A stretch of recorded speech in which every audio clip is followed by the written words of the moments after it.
जनाब, 10 रुपए के नोट की जगह सिक्का मुतारिफ करवाने की उसूली मंजूरी पर गौर। 10 रुपए का सिक्का मुतारिफ करवाने से हुकूमत को 40 से 50 अरब रुपए की मुमकिन बचत होगी। वजीर खजाना की सरबराही में कायम आला सतह की कमेटी ने करेंसी मैनेजमेंट रिपोर्ट काबीना को भिजवा दी है। इसी पे बात करेंगे, हमजा गिलानी हमारे साथ मौजूद हैं। हमजा, बताइएगा किस तरह से 40 से 50 अरब रुपए की बचत होगी, नोट को कन्वर्ट कर दिया जाए अगर कॉइन में?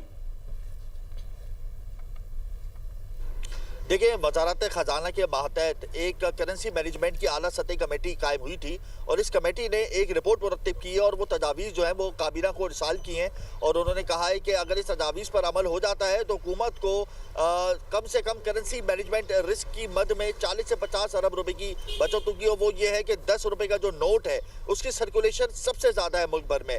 जो छपाई होती है तमाम नोटों की, उसमें जो हिस्सा है अप्रॉक्सीमेटली 35% वो भी 10 रुपए के नोट का है। अगर 10 रुपए के नोट को खत्म कर दिया जाए मरहलावार, यानी 3 साल के अंदर अंदर, और इसकी जगह 10 रुपए का सिक्का मुतारिफ करा दिया जाए तो हुकूमत को कम से कम 40 से 50 अरब रुपए 10 साल में बचेंगे। यानी छपाई का जो खर्चा है जब वो कम होगा तो ऑब्वियसली इसके जो रिस्क फैक्टर हैं, इसके जो अखराजात हैं वो कम होंगे। अच्छा, 10 रुपए का जो सिक्का है वो हुकूमत ने 2016 में मुतारिफ कराया था पहली बार, और उसकी सर्कुलेशन को बढ़ाने के लिए इस कमेटी ने काबीना को तजवीज़ दी है कि मरहलावार बुनियादों पर जो है, यानी 3 साल के अंदर अंदर अगर 10 रुपए के नोट को ख़त्म किया जाए।